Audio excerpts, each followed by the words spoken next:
do you think? Is it hand-eye? Is it? I mean, obviously it's talent, but is it hand-eye coordination?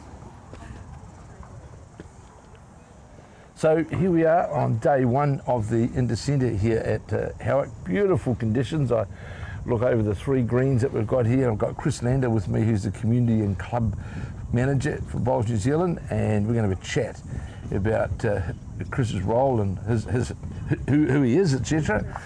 So the play got underway yesterday. We had the North-South match here, played yesterday afternoon, and one round for one section of the men here, and there's another section also played at Carlton.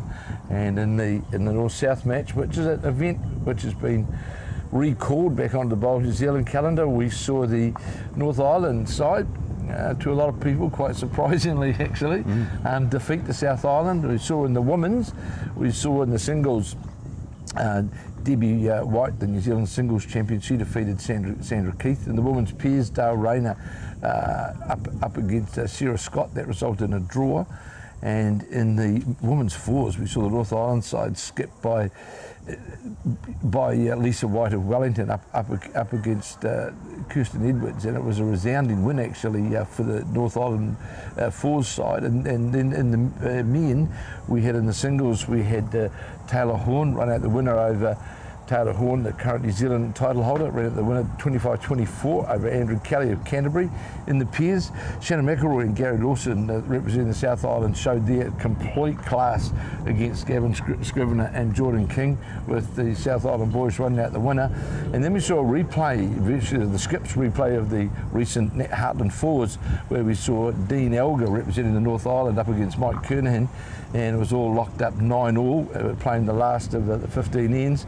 And we saw Dean Elgar, as he did in the final of the New Zealand Championships, play 2 outstanding bowls to give the North Island the win. So it was a good event, wasn't it, Chris? It was amazing. It was just so impressive, just watching all of those teams out there. They really looked like they were enjoying themselves, and I felt that the club, did its proud. They presented the place in really good nick.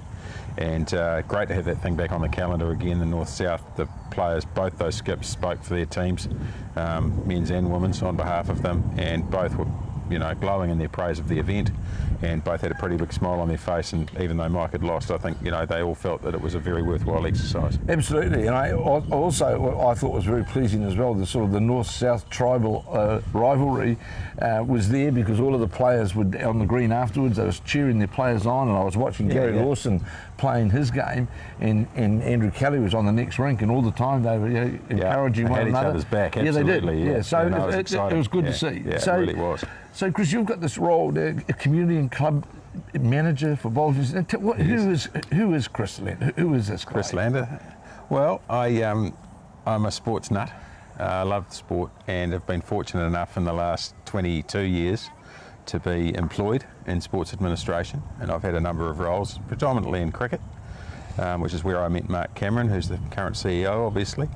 But prior to being involved as an employee in sport, I was very involved immediately after leaving school in Wellington, to start with, at the Karori Cricket Club, where I was club captain for a few years, and just sort of cut my teeth on sports administration at that time in a volunteer role, and loved it. Probably didn't do much for my involvement with my dad's business, where I probably spent more time than I should have on the Karori Cricket Club business and less on his business, but that was okay. Then I moved to Auckland in 1984 and joined the Cornwall Cricket Club, and was fortunate enough to be, by chance, introduced to what I think is probably the best, certainly the biggest club in the country, and was club captain there for a couple of years, got very involved in their committee, and then got involved in 1994-95 season with the re-emergence of the National Club Championship, which is still going now. So we're in our 23rd year, I think, this year with that event. But myself, Rex Smith, who's the current chairman of Auckland Cricket, and a few others, decided we want to get that event back on the map. And we played it over a very wet Easter in 1995. Easter, that's right, yeah. As standard Auckland behaviour. But the thing survived, and that gave me a real taste for wanting to be involved in an administrative capacity that was more than just, the local space. Lucky enough to be selected as the club cricket manager for Auckland Cricket in 1997 under Lindsay Crocker, who employed me then gave me the nickname Crash, which has Yes. lasted forever and is what I'm well known as, and I'm not offended by that. It's to do with the surname being Lander than anything to do with how I behave in rental cars. But yeah, I had 7 seasons as their club cricket manager, got very familiar with the whole cricket club space, worked alongside all of the chairmen and some of the teams, some of the clubs that were starting to have professional management in place, and over time, you know, created an affinity with those clubs and got alongside them, and we created some pretty good things.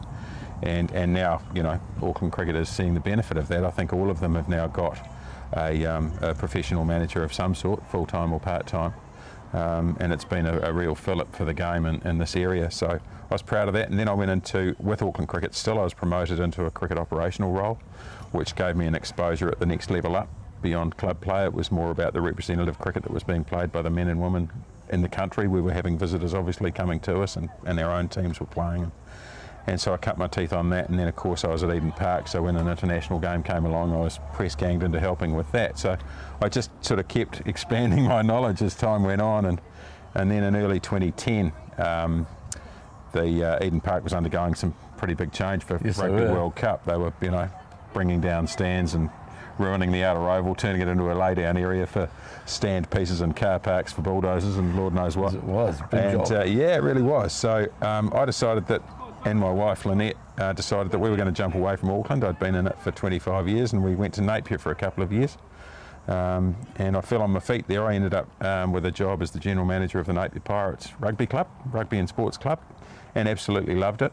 And I think interestingly there, I'd never been a rugby guy in terms of playing the game.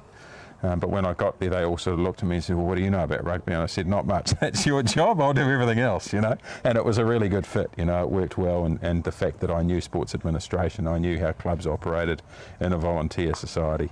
And I was able to add value to that without getting in the way of things like selections or anything like that. So that worked brilliantly. And then 2 years later, after being really enjoying that, Cricket World Cup came knocking, and I was fortunate enough to be the project manager for the qualifier tournament for that event, which ultimately landed UAE and Scotland into the main draw, and then worked for a year on Cricket World Cup proper. And those 2 years put Lynette and I back in Wellington, which is our hometown. We met in Auckland, but we've ended up back in Wellington, and I'm still there now. So that was an amazing thrill. I mean, I was never going to play in a Cricket World Cup, but to be actually in one, be part of it, part of it, and in a cricket operational space, which I knew inside out by then, obviously, was a massive thrill to work along ICC and around some of those world's best players. Just rubbing shoulders with them every day and helping them to enjoy the event was really special. And I've got to say that the event team themselves, I mean, we started off, I think I was inside the first 15 people employed. And by the time we finished, there was about 90 or 100 of us in Wellington delivering this thing, you know. It was a fairly strong and profiled lady, wasn't it? Yeah, Therese Walsh, an amazing lady. Dame Therese now, that's right. Yeah, I would work for her again in a heartbeat. She was extraordinary. Just knew how to get the best out of her team and made them work really hard, but we all had a common goal, and it worked beautifully. And, you know, she was amazing. She really was. And, you know, she's got great track record. I mean, she brought Rugby World Cup in about $10 outside of budget on a God knows how many million it was. She did. Yeah. So yeah, very, very special. But there's some great people, and I've got some great friends out of that event. And then at the end of that, of course, at the end of an event, you don't have a job anymore because it's finished. And I just ended up wondering what I was going to do. And about 2 weeks later, I got a phone call saying that Central Districts Cricket were looking for an interim CEO. They'd had a succession of CEOs over a short period of time. They just needed someone to stabilise what was going on there, and they had some governance change going on. Anyway, I ended up doing a 15-month gig with them back in Napier, ironically, and loved that. And that's really where I got to know Mark well, Mark Cameron. I knew him through the Cricket Association when I was with World Cup, because I was dealing with Eden Park a wee bit as well, but we got alongside each other as counterparts really when I was at CD and Mark was at Auckland, and we, you know, bashed ideas around, and they're a very different animal from CD obviously, but we had some common thoughts. So that was 15 months, and then I worked on the Under-19 World Cup cricket for about 18 months, and at the end of that Mark rang me and said, we've got this BPL event happening in Wellington at the end of April last year, 2018. Would I be interested in helping him deliver that? And that was a pretty short-term, couple of month contract that I was able to service the event because we had TV for the first time in New Zealand, in Wellington, and he didn't have any staff in Wellington. It was quite a nice fit that I was able to just come in and, you know, be hands and feet on the ground. And I loved it. It was amazing, you know. I thought, I don't know anything about bowls, but it was the same argument as the rugby thing, you know. And I was just able to be the guy that didn't have to do the bowls bit. I just did the other bit, and that was just delivering the event, getting the venue ready for action. And so we did that. And again, as these contracts go, the event finishes, the job finishes. And I went on holiday for a month or so, and then Mark gave me a call in the middle of the year and said, would you come and do 9 months with us as we try and tweak a few things? And you know, we've got Bowls 3-5 happening, and I'd like your operational experience around that, and we've got a few other things going on that I could do with your help with. So here I am, 7 months into a 9-month gig. I'm not quite sure when that's it's up in May, I think, and we're still waiting on what might come next. But well, we can, you know. That's my sporting background. I was never much of a cricketer, but I've absolutely loved being involved. Well, in I think at the end of the day, you know, similar to myself, you find a niche in sports administration. And not being awful, there's not a lot of them, you know. So, I think it's something you either, you know, are real good at, or you have to be passionate about it, don't you? And yeah, so, you do, absolutely. So now, as we move into bowls, using the word passionate, there's a passionate need for change, isn't there? Yeah, look, I think bowls is amazing because every single person that plays it, almost without exception, is of an age over the age of school leaving. You know, there's very few kids playing it, obviously. But everyone's an adult, so they've got an adult brain, which is good and bad in some ways. But the fact is that you can talk to them as adults, and they hear what you're saying, and they don't necessarily agree with everything you're saying, but you're not trying to persuade people who don't actually get the big picture, you know? Do you think, you know, if I look here at Howick now, you know, there's amazing facilities looking out over the harbour and you know, right out towards Waiheke, and we've got 3-4 greens here for this particular event, you know. These are the sorts of facilities that, for any sport, aren't they? This is what we need. Facilities, I think, for bowls are as good or better than any other sport in the country, as far as I can figure. The amount of opportunity that there is, and the amount of investment there's been by clubs to own their own clubhouses, to own, in a lot of cases, own their own greens, and they service them beautifully with, you know, greenkeepers that are, a lot of them doing it for love. Some are doing it for a little bit more than that, but they're not being paid, you know, massive salaries to do it. But facilities are the key to anything. You can talk to any sports person anywhere in the world, and they will tell you the most important thing to them is the, you know, 22 yards if it's a cricket pitch, or the 40 metres square if it's a bowling green, or whatever. That's what matters more than anything else, because that allows them to be as good as they can be. And so that's crucial. And I think the other thing is we're noticing now with bowls, we've seen it with Bowls 3-5, the BPL, and I know we're starting to see it. Like I know this afternoon we're going to Royal Oak, a club in Auckland who's certainly taking on, I would say, the face of change. Yep. And do you see the role of Bowls New Zealand now? Because if I go back to my days with Auckland Bowls, where Bowls New Zealand sat in a very austere sort of behind the door environment, and we had this triple-edged or tear down with Bowls New Zealand, the centre, then the clubs. Are we now in a situation now with Bowls New Zealand whereby you want to work with the clubs? Yeah, very much so. At the coalface, so to speak? Absolutely. I think the opportunity, again, I talk about other sports. There are very few other sports in this country, as big as this sport is, that have the opportunity to deal directly from a national body directly with the club. Just about every other one that you can think of has got something in between, at least one step, if not two or more. And it just gets watered down the further the Absolutely. You know, however many times you have to talk to someone else. Well, we see that now with rugby. We've seen that very much so with club rugby. Look, it happens in a lot of codes, and sometimes it's public and sometimes it's not. But the fact is, it's going on. I think the fact that we've got 483 bowling clubs in this country, and we as Bowls New Zealand, with a staff of less than 10, have the opportunity, every single one of us, to engage with those clubs directly without treading on anyone's toes. To me, that's a fantastic opportunity for us to be able to advance what we think is, I don't want to say it's our message, because we're not going to tell them how to do their thing, but we want to guide them, and the fact that we can guide them directly in terms of speaking with the president or the chairman or the, you know, whoever it might be at the Mataura Bowling Club, fantastic, rather than having to go through, you know, regional centre, district centre, delegates and you know, let's not have 5 meetings, let's just go and talk to them. Yes, you know? correct. And that to me is just gold. I think that gives us a marvellous leg up in terms of just approaching people. But we've got to do it. We can't say, oh, we've got this great opportunity and then sit on our backsides in an office in Auckland or Wellington in my case or whatever it is and not go and talk to them. We've got to be out there at the coalface talking to them, understanding what's going on. So am I right? Well, I think I'm right in saying now, from like, as you know, I travel around the country a lot now with bowling clubs and bowling events, etc. The sort of the communication between the clubs who want to do things and Bowls New Zealand is all positive, isn't it? You know, it seems to be to me. I mean, I guess I'm lucky in that I haven't been in a situation where it hasn't been that. You know, Mark asked me to join him in the middle of last year, and he'd been in the role maybe a year then, thereabouts, maybe a little more, maybe a little less. He had a few arrows. Yeah, and he said just, wear your armour, but I think he's actually allowed me not to have to wear armour so far. I haven't been to a lot of clubs. I've probably visited 40 or 50 in the last 9 months or 7 months. But that's been more opportunistic rather than anything else.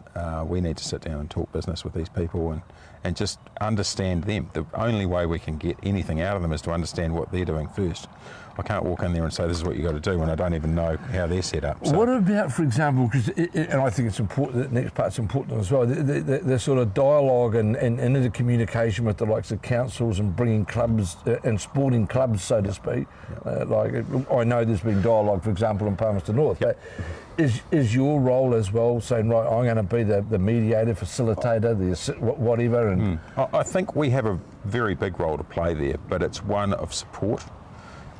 We will be that person if you wish us to be, but we can't be that person for 483 clubs, obviously. So it's a bit of the teach a man to fish routine, We can go to the first meeting with the council, with the club, and understand what the parameters are of whatever it is they're trying to achieve, a roof over an artificial green or a new surface or, whatever it might be. But we don't want to be dragged into the second and third and the fourth and the fifth meeting as well, because we've got to go and help someone else out with their first one. Employee of the project. Well, exactly, yeah. And if we do that, then it's not their project, it's ours. Right. So we wish to be completely constructive in terms of our involvement in those spaces. We wish to be encouraging clubs to do, or to at least entertain what it is that they think they might like to do, and we will help them with that. And we will have staff out there that are very much project based around trying to get to these clubs and say, yes, we understand that you're trying to do this and that. Have you considered X and Y before you jump into the deep hole? But essentially, let's work together to make sure that we're on the same track. If you need some help with, be it a funding exercise or a council relationship or whatever it is, let us assist you with that, because we've probably got the experience that you don't have necessarily to allow that to happen properly. And then the relationship's established, and then the council or whoever it might be is working alongside the club president or the project committee or whoever it might be.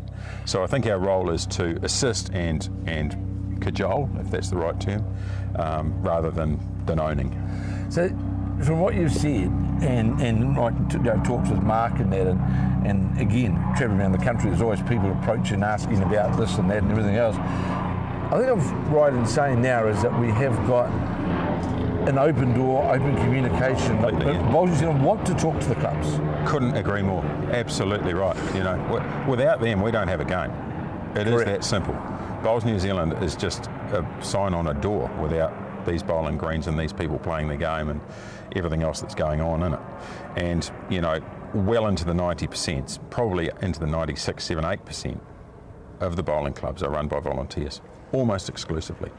And we need to appreciate that means, even though we're professional sports administrators, we shouldn't expect an email response in 5 minutes or a phone call to be answered on the dot of the call being made. We've got to sort our days out better so that we can make it comfortable for these guys to deal with us. It's really important. Correct. We think about it 2 weeks in advance rather than this morning. Because the club, for example, out the back of Stratford or wherever in Taranaki is equally as important as more so in some cases. More so in some cases, because there are outliers in some cases. I mean, Stratford might not be a good example, but others will be. And it's very easy to say, well, we've got 50 bowling clubs in one area. But if you've only got one or two in the other areas, they're the ones you want to hang on to. You can probably afford to lose one or two here, but not there. And I think the opportunity, let's say, for those outlying clubs in those smaller towns is a great opportunity for them to become like a community hub, isn't it? Of multi-activities. But that needs it's almost often the old community hall routine. Yeah, it is, but it needs a wee bit of assistance, doesn't it? And I think removing what I would call the portrayal, as a lot of people have had of bowling clubs, that it's a place where you just go along and you might have a go and bowls and buy some cheap beer type Yeah, thing. yeah, absolutely. And that's sort of moving away from that, isn't it? I think there's a massive opportunity to move away from that mentality. I believe that, unlike any other club, sports club in particular, bowling clubs, because of their demographic at the moment, have got a wonderful opportunity to make life a hell of a lot happier for people who don't necessarily play bowls but are in their senior years, who may have been recently bereaved, who are lonely at home, who are feeling like, where's my mates gone, my wife or my husband or whatever it might be.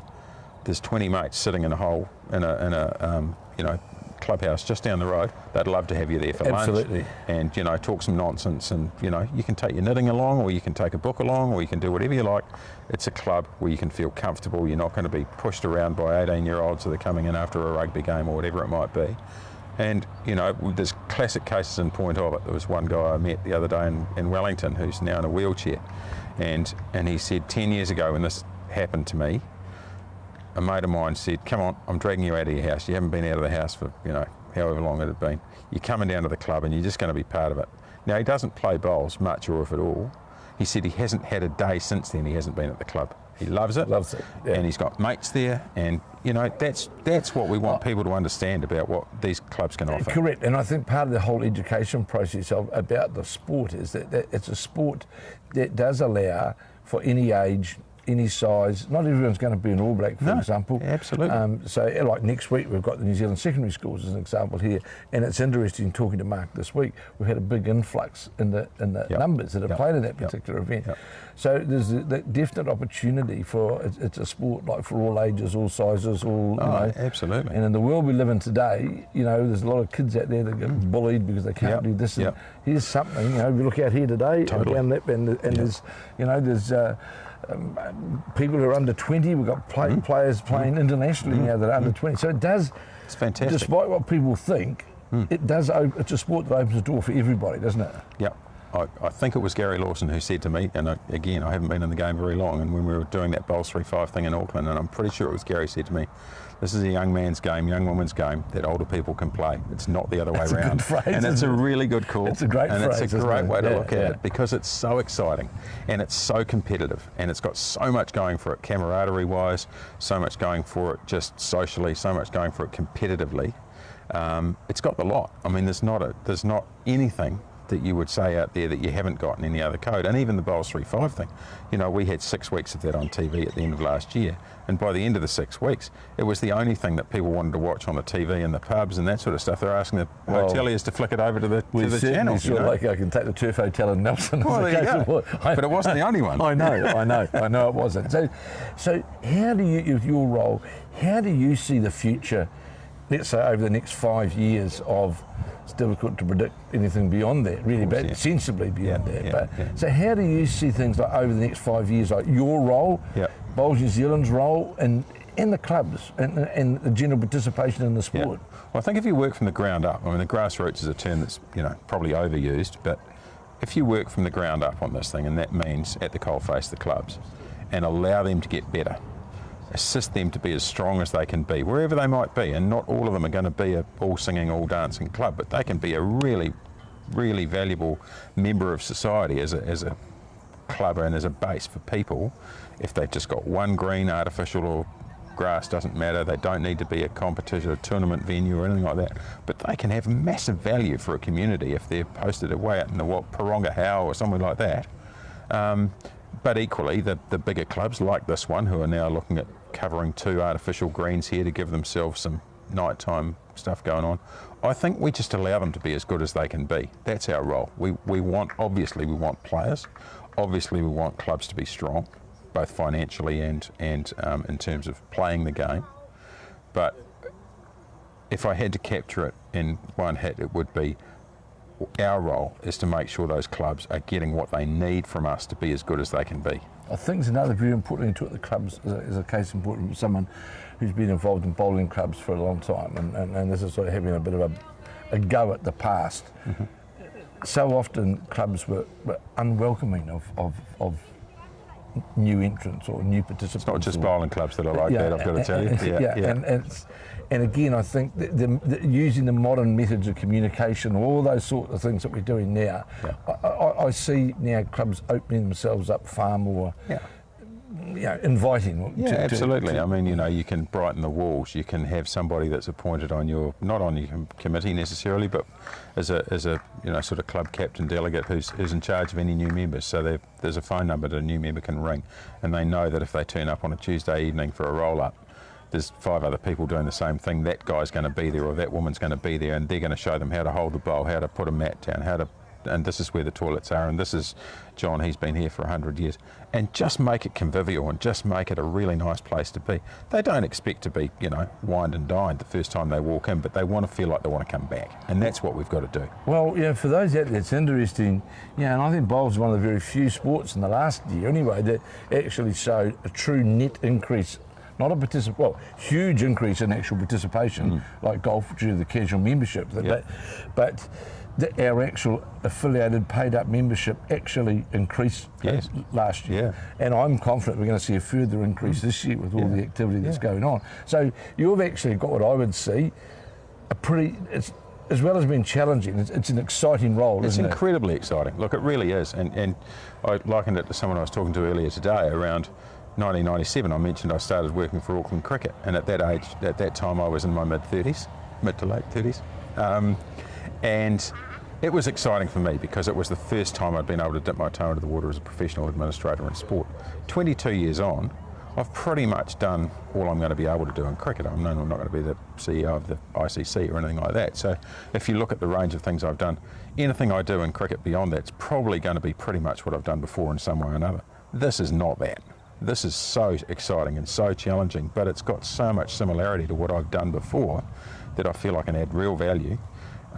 And because I'm passionate and interested and revitalised, I'm going to have that passion when I'm going in to see these clubs, and some of them won't want to see me as much as others, but I hope they all give me a chance. As long as you get a fair hearing, it's amazing. Absolutely right, yeah. So there you are, there's Chris Lander, the Crash, as we know. That, please, Crash is fine. And look, please, if any club, I know this has been watched live, but it'll also be on the Bowls New Zealand Facebook page that you can look at later on.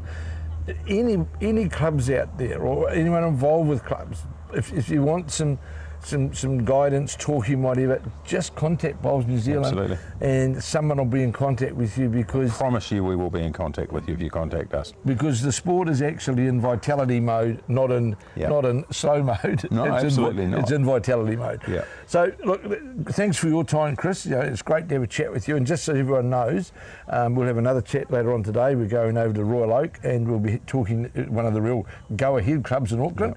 And we're going to be talking to the guys at Royal Oak, and we'll be back with you shortly, and we'll be giving an update of round 2, in fact it is, of the Indecenter. All the results should be in now, and we'll bring you an update on what's happened on the first round this morning, and then we'll be back with you later on this afternoon from the Royal Oak Club. So this is Kevin Hicklam and Chris Lander signing off, and we'll be back later on this afternoon. Cheers, Kev.